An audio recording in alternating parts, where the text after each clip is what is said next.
Dans la vie, nous entendons de nombreuses voix. La voix des autres, notre voix, la voix de Dieu et celle de l'ennemi. Avec autant de voix, il est très facile de s'embrouiller. Aujourd'hui, nous allons traiter des 5 signes qui indiquent que Dieu nous parle. La question est de savoir, y prêtons-nous attention? Dans le monde affairé actuel, nous sommes submergés par maintes voix et tout simplement incapables d'entendre ce que Dieu nous dit. La première chose qu'il nous faut savoir est que Dieu nous parle en permanence.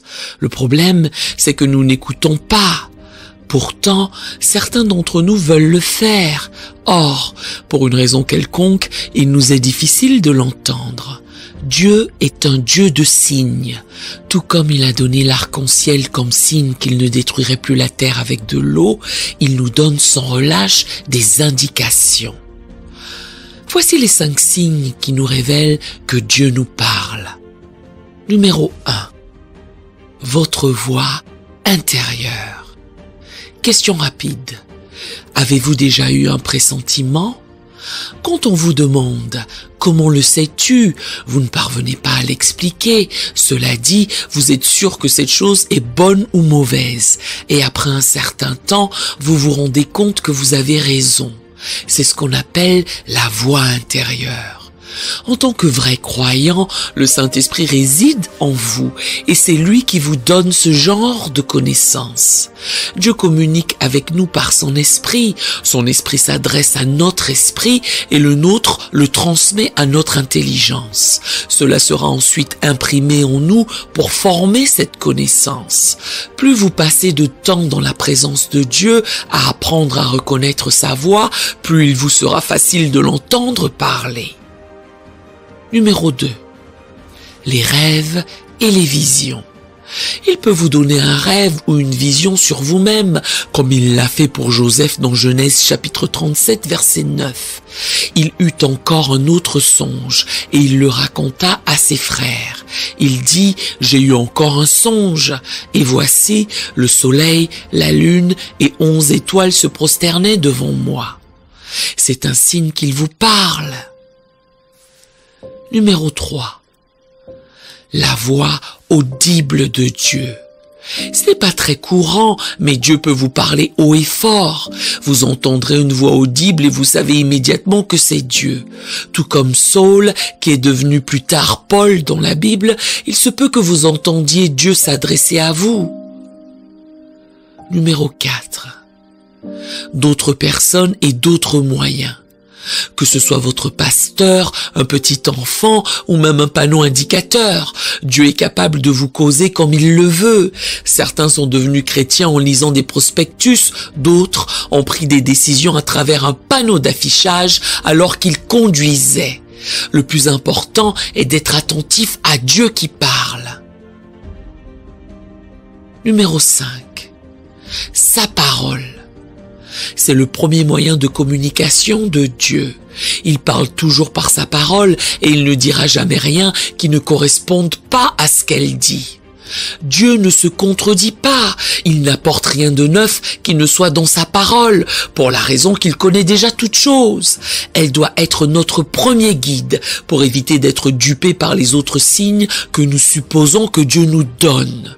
Par exemple, Dieu pourrait nous dire par le biais de la voix intérieure qu'il faut que nous aimions davantage.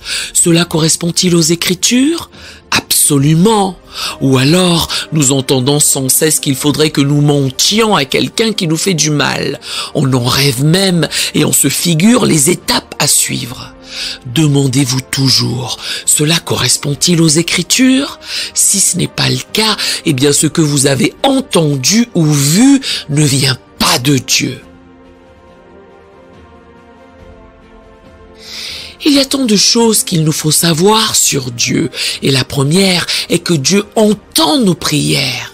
Psaume 65, verset 2 énonce « Ô toi qui écoutes la prière, tous les hommes viendront à toi. » Le psalmiste reconnaît que nous avons un Dieu capable d'entendre notre prière. En ce cas, ne vous demandez pas si Dieu entend vos prières, il les entend. La deuxième est que Dieu nous parle constamment.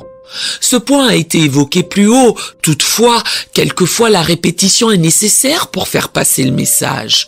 Jésus fait connaître dans Apocalypse chapitre 3 verset 20, « Voici, je me tiens à la porte et je frappe.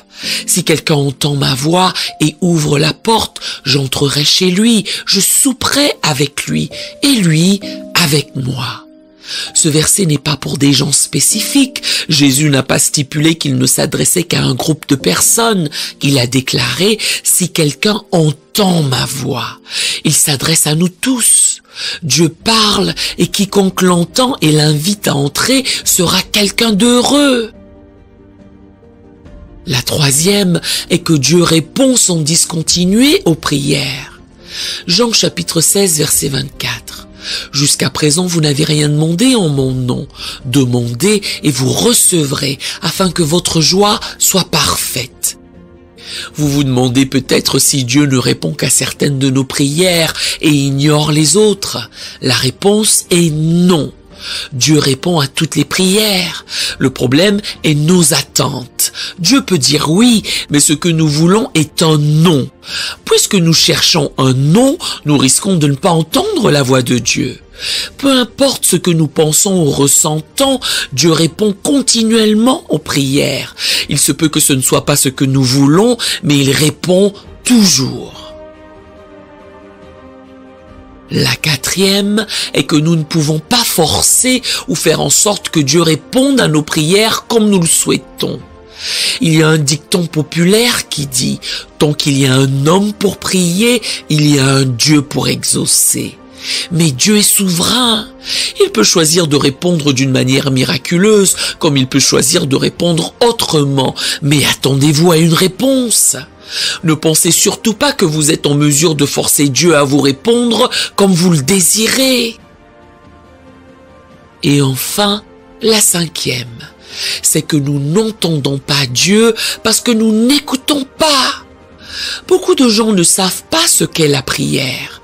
La prière, ce n'est pas seulement parler à Dieu, c'est communiquer avec lui. Cela signifie que nous devons à la fois lui parler et l'écouter.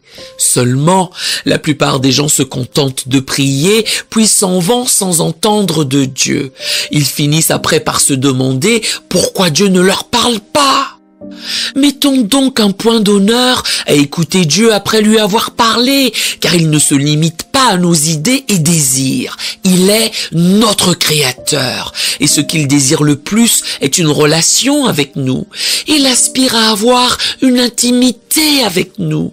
Il désire que nous l'entendions à chaque instant. Fâcheusement, la plupart d'entre nous recherchent des expériences grandioses. Nous voulons que Dieu nous parle à travers un ange ou à travers des rêves. Et cela n'a pas de sens. Que Dieu vous bénisse. Nous aimerions vous donner l'opportunité de faire de Jésus le Seigneur de votre vie. Voulez-vous bien prier avec moi? Dites: Seigneur Jésus, je me repens de mes péchés. Viens dans mon cœur. Je fais de toi mon Seigneur et Sauveur. Et merci Seigneur pour le baptême du Saint-Esprit en moi. Dans le nom de Jésus. Par cette simple prière, nous croyons que vous êtes nés de nouveau. Allez dans une bonne église qui est basée sur la Bible. Donnez à Dieu la première place. Nous espérons de tout cœur que ce message vous encouragera. Si vous connaissez quelqu'un qui puisse être encouragé, s'il vous plaît, envoyez-le lui. Édifions le corps de Christ ensemble. Nous publions un nouveau message chaque lundi et un message court chaque jeudi. Appuyez sur la cloche des notifications pour vous le rappeler. Merci infiniment de nous soutenir en vous abonnant à notre chaîne. Que Dieu vous bénisse abondamment.